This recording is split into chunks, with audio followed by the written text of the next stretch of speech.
Bonjour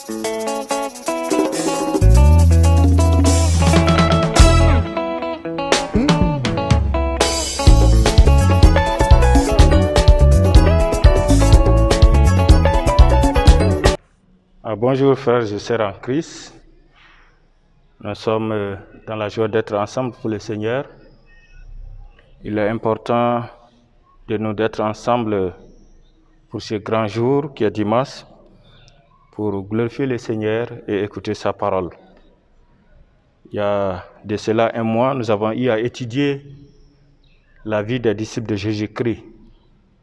C'était un petit survol concernant la vie des 12 disciples de Jésus-Christ. Et ce matin, avec votre permission, nous allons parler de l'apôtre Paul. Donc le thème, c'est la vie de l'apôtre Paul. Pour cela, ensemble, nous allons lire dans Actes chapitre 9, les versets 3 au verset 6. Comme il était en chemin, et il s'approchait de Damas, tout à coup, une lumière venant du ciel resplendit autour de lui. Il tomba à terre et il entendit une voix qui lui disait « Saul, Saul, pourquoi me persécutes-tu » Il répondit « Qui es-tu, Seigneur » Et le Seigneur dit « Je suis Jésus que tu persécutes. Il te sera dur et grimper contre les aiguillons. » Tremblant et saisi d'effroi, il dit, « Seigneur, que veux-tu que je fasse » Et le Seigneur lui dit, « Lève-toi, entre dans la ville et on te dira ce que tu dois faire. » Nous allons continuer à lire aussi Actes chapitre 23, le verset 6. Nous lisons. Paul, sachant une partie de l'assemblée était composée de Sadducéens et l'autre Parisiens, cria dans les Sanhédrins, « Hommes frères, je suis Parisien, fils de Pharisiens, car c'est à cause de l'espérance et de la résurrection des morts que je suis mis en jugement. » Que Dieu bénisse la lecture de sa parole. Donc je disais, nous avons eu à étudier la vie des disciples de Jésus-Christ. Mais il est important aussi de voir la vie de l'apôtre Paul. Paul, c'est ce dernier qui est venu tout juste après les disciples, qui a accepté Jésus-Christ et qui a œuvré pour le Seigneur aussi. Mais il faut comprendre, les 12 sont appelés apôtres, et Paul aussi est appelé apôtre aussi. Nous allons avec le temps comprendre pourquoi il est appelé apôtre. Paul a fait son temps environ 5 à 60 ans après Jésus-Christ. En parlant de la vie de l'apôtre Paul, nous allons essayer de voir 4 choses, 4 éléments. La première des choses, c'est la vie de Paul avant de connaître Jésus-Christ comme Seigneur et Sauveur. Paul que nous appelons est appelé Saul avant sa conversion, avant de connaître Jésus-Christ. C'est le nom d'un ancien roi d'Hébreu. Saul, avant de connaître Jésus-Christ, Saul a fait beaucoup de choses. Il a fait le mal et il a fait le bien aussi. Mais dans Actes chapitre 9, le verset 11 nous dit, « Et le Seigneur lui dit, lève-toi, va dans la rue qu'on appelle la droite et cherche la maison de Judas, un nommé Saul de Tarse. » Donc avant la conversion de Paul, il est appelé Saul de Tarse. Pourquoi il est appelé Saul de Tarse? Parce qu'il est né en Tarse, en Cilicie, qui est l'actuelle Turquie aujourd'hui. Oui, en parlant de Paul aussi, il est important de rappeler quelques éléments qui concernent sa famille. D'où il vient, qui est son père et qui sont ses proches ou ses parents. Paul a un père qui est parisien, d'où Paul aussi est appelé parisien. Dans Actes chapitre 23, le verset 6 nous dit, « Saul, sachant une partie de l'assemblée était composée de Sadducéens et l'autre Parisiens, s'écria dans le Sanhédrin, « Homme frère, je suis pharisien, fils de pharisien. » Donc réellement, le père de Paul était un pharisien. Paul est appelé aussi hébreu. Il est hébreu de la tribu de Benjamin. Dans Philippiens chapitre 3, le verset 5 nous dit, « Moi circoncis le 8e jour, race d'Israël, de la tribu de Benjamin, hébreu et né hébreu aussi. » Oui, Paul était un hébreu parce qu'il est né et il vient de la famille de Benjamin, d'où il est de la tribu de Benjamin. Il est donc le benjamite et également il est né en Tarse. Paul était un citoyen romain. Dans Acte 22, le verset 25 et 28 nous dit, Paul lui-même a dit, est-il permis de battre de verge un citoyen romain? Le sentinelle, celui qui le gardait, a compris cela, il a fait le compte rendu et il dit, cet homme est romain. Mes amis, le responsable, le chef même a dit que pour avoir la nationalité romaine, j'ai payé beaucoup d'argent. Mais Paul lui dit, je l'ai par ma naissance. Donc réellement, Paul, par naissance, il est romain aussi. La mère de Paul est inconnue, mais la Bible nous dit que sa sœur vivait à Jérusalem. Quand vous lisez dans Actes chapitre 23, cela est mentionné à ce niveau. Paul, comme je viens de le dire, c'est un benjamite, parce qu'il vient de la tribu de Benjamin, né en Tarse, qui est l'actuel, né en Tarse, qui est l'actuelle Turquie, et il est aussi juif.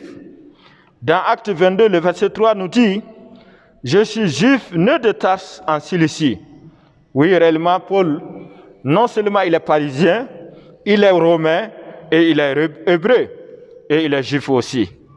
C'est une grande bénédiction de savoir tous ces éléments qui concernent la vie de Paul. Paul a fait des études aussi. Paul était étudiant à Jérusalem auprès de ce docteur qui a appelé Gamaliel. Celui qui l'a enseigné la loi, celui qui l'a formé pendant des années. Et Paul était gelé à faire marcher ces choses et gelé à faire bouger les choses.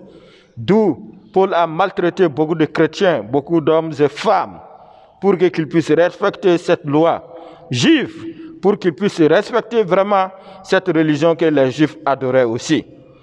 Oui, Paul était de la ville de Jérusalem, car le texte nous dit clairement, c'est à cette ville qu'il a étudié auprès de Gamaliel aussi. En plus de cela, Paul a appris à faire des tentes pour subvenir aux besoins. Plus tard, quand vous allez lire dans Actes chapitre 18, nous dit, après sa conversion, Paul était à Corinthe et il a eu un logeur du nom d'Aquilas et Priscille, où ceux-ci faisaient aussi des tentes et ont aidé Paul dans ses travaux physiques aussi. Et Paul a appris beaucoup de choses auprès d'eux, d'où réellement il était faiseur de tentes aussi. Nous allons aussi parler de la jeunesse de Paul. Paul était un jeune dynamique, un jeune qui était gelé, qui voulait faire marcher les choses en Israël, qui voulait faire marcher les choses devant les Romains aussi. D'où Paul a fait beaucoup de mal aux chrétiens dans sa jeunesse parce qu'il agissait dans l'ignorance aussi. Paul était un des principaux presbytères de l'Église à l'époque aussi. Non seulement il a fait s'ouvrir beaucoup de chrétiens, également il a assisté à la lapidation du diacre Étienne. Quand on tuait Étienne, Paul était présent à ce niveau. En parlant, Paul était le grand presbytère de l'Église. Quand vous lisez dans Actes chapitre 9, le verset 1 au verset 3 nous dit, avant sa conversion, Paul persécutait l'Église et il a reçu des lettres venant des dirigeants juifs pour aller fatiguer, pour aller mettre en prison beaucoup de chrétiens aussi. En parlant de la mort d'Étienne, Paul a assisté à cela aussi, parce que c'est lui qui avait les habits, les chaussures où on les a confiés et les autres ont lapidé Étienne jusqu'à la mort. Quand vous lisez dans Actes chapitre 7, le verset 58 nous dit, on le traînèrent hors de la ville et on lapidèrent en lui donnant la mort. Paul a assisté à toutes ces choses. Ces choses sont arrivées avant qu'il puisse connaître Jésus-Christ comme Seigneur et Sauveur. Ça, c'est notre premier point concernant la vie de Paul avant de connaître Jésus-Christ comme Seigneur et Sauveur. En parlant de la vie de Paul, nous avons compris beaucoup de choses. Il est un Parisien parce que son père est de Parisien. Il est romain parce qu'il est né, il a reçu cela par naissance aussi. Il est de Tarse en Cilicie, l'actuelle Turquie, parce qu'il est né en Tarse, d'où il est appelé Paul de Tarse aussi. Il est hébreu, il est juif, et c'est quelqu'un qui a étudié et qui voulait faire marcher les choses, d'où il était persécuté des chrétiens avant de connaître Jésus-Christ comme Seigneur et Sauveur. Notre deuxième point, c'est la conversion de Paul. Ici, Paul a accepté Jésus-Christ comme Seigneur et Sauveur, mes amis. Oui, Paul, dans l'ignorance, a pris des lettres auprès de ses dirigeants juifs pour rendre à Damas et capturer beaucoup de chrétiens et de les amener vivants ou morts et mettre certaines personnes en prison. En chemin, accompagnant par ses soldats, Jésus-Christ l'a rencontré et l'a terrassé par sa grande gloire. Et c'est ainsi Paul a donné sa vie à Jésus. Dans Actes chapitre 9, le verset 3 dit que j'étais en chemin et j'approchais de Damas. Tout à coup, vers midi, une grande lumière venant du ciel répandit autour de moi. Ça, c'est la phrase de Paul. Paul est tombé à terre. Et à cette période, il y a eu conversion entre Paul et Jésus-Christ même. On a dit, le texte nous dit, Paul est tombé à terre. Il a entendu une grande voix qui lui disait, Saul, Saul, pourquoi me persécutes-tu? Mes amis, c'est important. Il y a eu dialogue entre Paul et Jésus-Christ. Jésus demande à Paul, pourquoi tu es là à me persécuter? Et voici la réponse de Paul.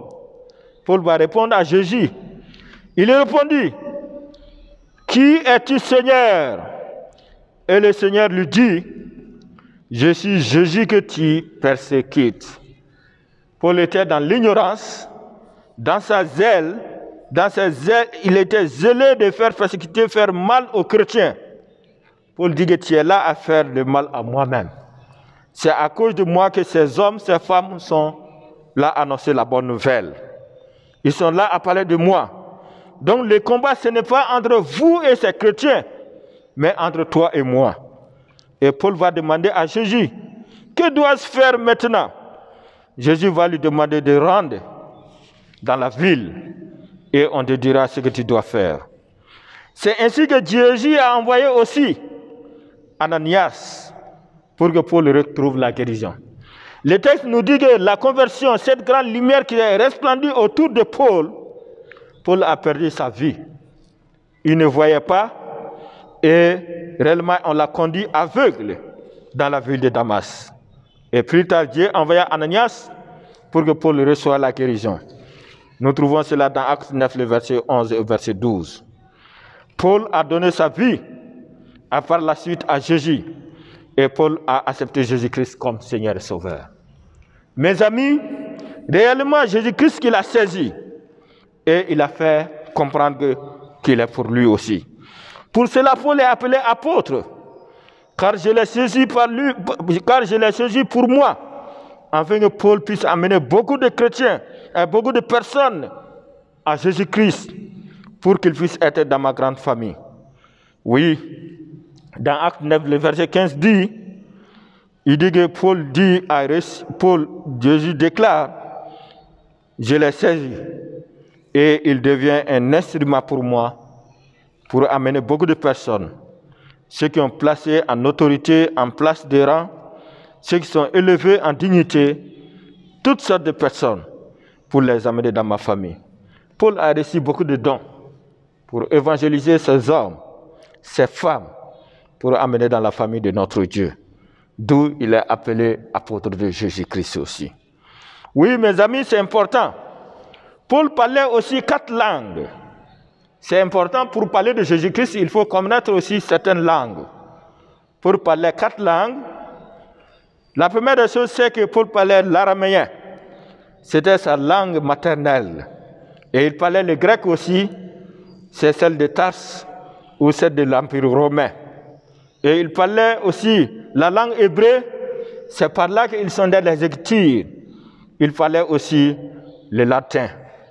Paul, c'est quelqu'un qui a été instruit, qui savait lire et écrire, mais en même temps, il savait aussi nager aussi. Si vous lisez dans 2 Corinthiens chapitre 11, le verset 25 nous dit, Paul savait très bien nager aussi. Ça, c'est notre deuxième point. Le premier point, nous avons dit, Paul savait comment il était avant de connaître Jésus-Christ aussi. Et la deuxième des choses, nous avons parlé comment Paul a rencontré Jésus-Christ. C'est sur le chemin de Damas. Quand il partait pour amener des chrétiens pour les mettre en prison, Jésus s'est apparu à Paul. Et il y a eu une grande conversation entre Paul et Jésus-Christ. D'où Paul est appelé apôtre, choisi par Jésus-Christ lui-même pour le mettre à part pour amener beaucoup d'hommes et femmes en Jésus-Christ. Certains disent que Paul apôtre des païens aussi, parce qu'il a été désigné, choisi, oint pour amener beaucoup d'hommes et femmes en Christ aussi. Notre troisième point, nous parlons du ministère de Paul. Paul, dans son ministère, a fait beaucoup de choses. Il a fait grandes choses en donnant toute la gloire à notre Dieu. L'apôtre Paul a reçu une grande grâce de la part de Christ pour annoncer la bonne nouvelle de Jésus. Quand vous lisez dans 1 Timothée chapitre 1, le verset 11 et 16, nous dit « Dieu m'a établi dans son ministère pour proclamer l'évangile. » Donc Paul n'est pas venu de lui-même. Il a été choisi par Dieu lui-même. Et c'est ainsi que par la puissance de notre Dieu, Paul a amené beaucoup de personnes et annoncé la bonne nouvelle de Jésus-Christ aussi. Paul a reçu plusieurs dons pour proclamer l'évangile. Actes chapitre 20 nous parle de cela aussi. Oui, dans son ministère, Paul a mis l'accent sur 4 choses. Il a mis l'accent sur 4 choses.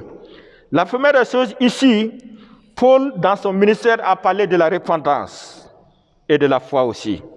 Mes amis, c'est important. Jésus-Christ aussi a parlé de la repentance. Jean-Baptiste a parlé de la repentance aussi. Les disciples ont parlé de la repentance. Chacun et chacune de nous, nous devons abandonner notre vie ancienne et chercher à vivre à l'honneur de notre Seigneur Sauveur Jésus-Christ. D'où Paul, dans son ministère, a mis l'accent de la repentance et de la foi en notre Dieu aussi. Il a parlé de la foi, c'est la foi en Jésus-Christ et non pas sur une autre personne. Paul a demandé à ceux qui étaient autour de lui, à son auditoire, de comprendre qui est Jésus-Christ et mettre toute leur confiance en Jésus. Il a parlé de Jésus, comme Jean-Baptiste a parlé de Jésus aussi. Est-ce que réellement, nous avons la foi en Jésus-Christ? Paul a exhorté beaucoup de personnes. Il a amené beaucoup de personnes aussi en Jésus-Christ, leur montrant que Christ seul peut les aider à aller au ciel. Dans Actes chapitre 26, le verset 20 nous dit, Paul a vraiment parlé au roi Agrippa de se repentir et de trouver et de se tourner vers Dieu et non pas de rester dans l'ignorance. Paul n'a pas eu peur des personnes élevées en dignité, des personnes qui avaient le pouvoir. Et Paul est parti parler d'eux, auprès d'eux, leur disant que Jésus-Christ seul peut leur donner la vie éternelle. D'où il a mis l'accent sur la repentance. Les 4 évangiles ont parlé de la repentance quand vous lisez dans le Nouveau Testament. La deuxième des choses que Paul a mis l'accent, c'est l'évangile de la grâce de Dieu. Quand on dit l'évangile, c'est question de la grâce de notre Dieu. Ce n'est pas par notre mérite, par notre pouvoir que nous avons le salut en Jésus-Christ, c'est par la grâce de notre Dieu. Et c'est pour cela que Paul a mis l'accent sur cela, quand vous lisez dans Éphésiens aussi. C'est par la grâce que nous sommes sauvés. Ce n'est pas par le moyen de quelqu'un, par le pouvoir de quelqu'un, nous avons la vie éternelle. Paul a fait comprendre, il a fait comprendre à ces hommes, à ces femmes, que par la foi, qui sont sauvés, et non pas par leurs moyens et par leur pouvoir aussi. D'où il a mis l'accent sur la grâce de notre Dieu. Oui, c'est important. Une grâce imméritée, une grâce que personne ne mérite d'avoir, mais Dieu nous a donné en envoyant Jésus-Christ comme Seigneur et Sauveur, Et Christ, dans son obéissance, est parti à la croix jusqu'à la mort dans l'obéissance pour donner toute la gloire à notre Dieu. D'où Paul lui-même déclare dans Romains chapitre 1, le verset 16, « Je n'ai pas honte de l'évangile, car c'est la puissance de Dieu pour sauver quiconque qui croit en Jésus-Christ. » Oui, nous devons être fiers de dire que nous sommes chrétiens ou chrétiennes. Nous devons être fiers de dire que nous appartenons à Jésus-Christ pour donner toute la gloire à Dieu. C'est ce que Paul a fait dans son ministère et il a parlé de cette grâce aussi. Oui, la troisième des choses, Paul a mis l'accent en faisant de son ministère. Il a parlé du royaume des cieux ou le royaume de Dieu. Mes amis, c'est important. Il est important de les parler de cette grande royaume, de ce grand royaume, où il est important de parler de la grande famille de notre Dieu. Paul dit, si vous donnez votre vie en Jésus-Christ, vous aurez la vie éternelle. Et nous serons ensemble au ciel et pour toujours. Mes amis, c'est important. Jésus-Christ lui-même a parlé de cela. Quand vous lisez dans Matthieu chapitre 6, le verset 33, « Cherchez premièrement le royaume des cieux, et les autres vous seront donnés par grâce et par grâce aussi. » Vous et moi, est-ce que notre première chose, c'est le royaume des cieux? Notre première chose à chercher, est-ce que réellement c'est Dieu même? Notre première chose à chercher, est-ce que c'est le paradis? Paul dit, vous devez chercher Jésus-Christ qui donne la vie éternelle. Et ainsi que les autres vous seront donnés. Oui, le royaume des cieux, c'est notre demeure éternelle. Dans Acte 19, Paul parle de cela. Dans Acte chapitre 20, Paul parle de cela aussi. Quel message tu donnes à tes frères, à tes parents, à tes proches, à tes membres? Est-ce que tu parles de Jésus? Est-ce que tu parles du royaume des cieux? Ou tu parles de toi-même? Ou tu parles d'autre chose? La quatrième des choses que Paul a mis l'accent dans son ministère, c'est le plan de Dieu pour le salut de quiconque. Oui, à la création, Dieu avait un plan pour sauver l'humanité. Paul, dans son ministère, est venu rappeler à ces hommes, à ces femmes, le salut par Jésus-Christ a été planifié par Dieu depuis au début de la création de ce monde. C'est quelque chose que Dieu avait planifié. Pas aujourd'hui, qui n'est pas venu dans le désordre, ni dans le hasard, mais Dieu avait un plan pour sauver l'humanité. Vous et moi. Le plan de Dieu pour le salut de l'homme, c'est de passer par Jésus-Christ, pour que vous et moi nous soyons réconciliés et que nous ayons la vie éternelle. Dans Jean 14, le verset 6, Jésus lui-même déclare, « Je suis le chemin, la vie et la vérité. Nul ne peut aller au Père, nul ne peut avoir la vie éternelle sans passer par moi. » Est-ce que tu as Jésus-Christ? Est-ce que réellement tu vis à l'image de Jésus? Nous devons chercher à connaître qui est Jésus et vivre pour lui seul. Oui, notre troisième point, c'était le ministère de Paul. Dans le ministère de Paul, Paul a mis l'accent sur 4 choses. Il a mis l'accent sur la repentance, en parlant que les hommes devaient abandonner leur vie ancienne du péché et de chercher Jésus-Christ et vivre pour Christ lui seul. La deuxième des choses, Paul a parlé de la grâce de notre Dieu. C'est par la grâce que nous sommes sauvés. Et non pas par nos moyens, par notre connaissance. Mais Dieu nous a donné cette grâce par bonté et par bienveillance. Nous devons l'accepter. Nous devons croire et vivre pour Christ lui seul. C'est pour cela que Paul lui déclare que je n'ai pas honte de l'évangile. Parce que Dieu m'a choisi pour cela. Parce que Dieu m'a appelé pour cela. Et je dois annoncer cette bonne nouvelle aussi. Oui, en cela aussi, il a mis l'accent sur le royaume des cieux. Nous devons mettre l'accent en Jésus-Christ, nous aurons la vie éternelle. En Jésus-Christ, nous serons au ciel aussi. En parlant de son ministère, il a parlé aussi du plan de Dieu pour le salut de l'humanité aussi. Dieu avait un plan pour sauver l'humanité. Ce n'est pas des choses qui sont venues dans le désordre. Ce n'est pas des choses qui sont venues comme ça. Mais c'était planifié par Dieu lui-même. Et nous devons être fiers, contents et contentes d'être chrétiens ou chrétiennes. La quatrième des choses, nous voyons les ministères, les voyages missionnaires de Paul. Paul, dans son ministère, a voyagé dans beaucoup de lieux. Mais ici, je peux citer 4 voyages missionnaires commencé. Nous avons le premier voyage de Paul, nous trouvons cela dans Actes chapitre 13, verset 1 jusqu'au Actes chapitre 14. Paul est sorti pour planter beaucoup d'églises, pour amener beaucoup de personnes et beaucoup d'hommes et femmes aussi. Son deuxième voyage missionnaire, Paul aussi a fait la même chose. Et nous trouvons cela dans Actes chapitre 15 jusqu'au chapitre 18 aussi. Paul a fait beaucoup de voyages missionnaires pour implanter beaucoup d'églises et amener beaucoup d'hommes et femmes aussi. Son troisième voyage missionnaire, nous trouvons cela dans Actes chapitre 18 jusqu'au chapitre 21. Mes amis, c'est important. Paul a fait beaucoup de choses et il a donné toute la gloire à Dieu aussi. Son quatrième voyage missionnaire, nous trouvons cela dans Actes chapitre 23 jusqu'au chapitre 28. Oui, c'est à cette mission.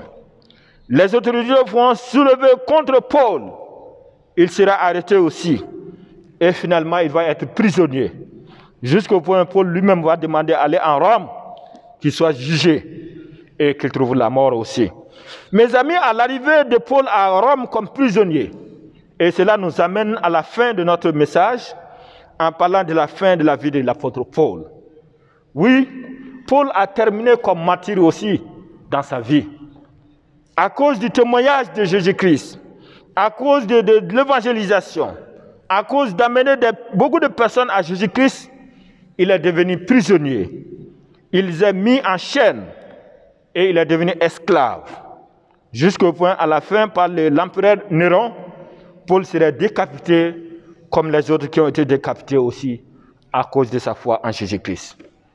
C'est un apôtre, quelqu'un qui a beaucoup travaillé, quelqu'un qui a amené beaucoup de personnes à Jésus-Christ, quelqu'un qui a implanté beaucoup d'églises. Et nous donnons toute la gloire à notre Dieu à cause de la vie de Paul. Paul, lui, nous demande, dans Philippiens chapitre 4, le verset 9, il dit, ce que vous avez appris, vu, et ce que vous avez entendu de moi, appliquez-le. Pratiquez ces choses, et le Dieu de paix sera avec vous aussi. Oui, Paul, tellement il a travaillé dans la fidélité, tellement il a vécu pour le Seigneur, il demande à vous et moi d'être ses imitateurs, de suivre ses pas et d'être vraiment à l'image de lui aussi. Chose difficile souvent, mais Paul a parvenu à le faire. Beaucoup de personnes ont parvenu à le faire. Nous devons avoir l'espoir, l'espérance qu'avec Jésus-Christ, nous allons arriver jusqu'au bout. C'est un message d'encouragement, un message qui nous demande d'être fidèles jusqu'au bout. Que Dieu, dans sa grâce, dans son amour, nous bénisse et qu'il nous aide à vivre selon son image et pour sa gloire. Merci et bon dimanche.